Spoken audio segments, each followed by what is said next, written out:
It is the first sighting of a group of British teens since they disappeared from London just 2 weeks ago. Take a look at this. This is surveillance video from Turkey. What it shows is the three missing girls, it is believed, boarding a bus in Istanbul. Authorities believe they have already crossed into neighboring Syria with plans to join ISIS.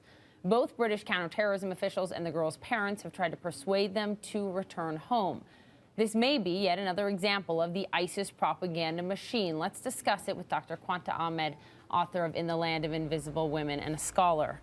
Thank you very much for being with me. It is incredible to see how effective the ISIS propaganda machine has become. Not only targeting young men, clearly targeting young women as well.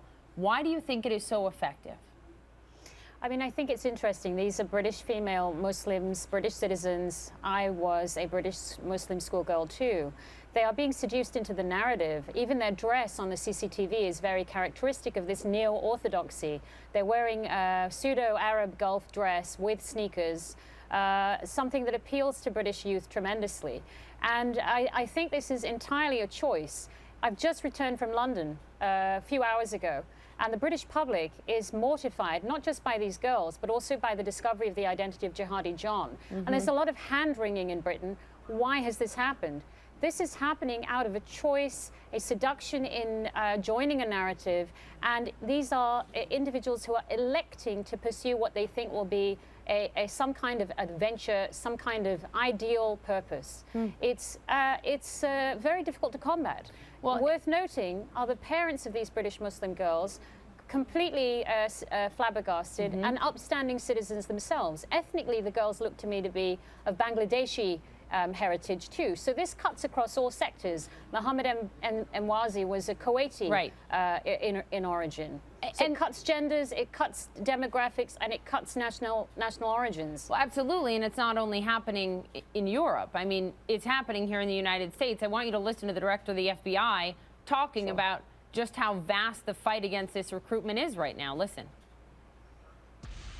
ISIL in particular is putting out a siren song through their slick propaganda, through social media that goes like this.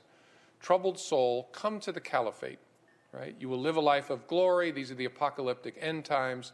You will find a life of meaning here fighting for our so-called caliphate. And if you can't come, kill somebody where you are, right? That is a message that goes out to troubled souls everywhere, resonates with troubled souls, people seeking meaning in some horribly misguided way. Those people exist in every state.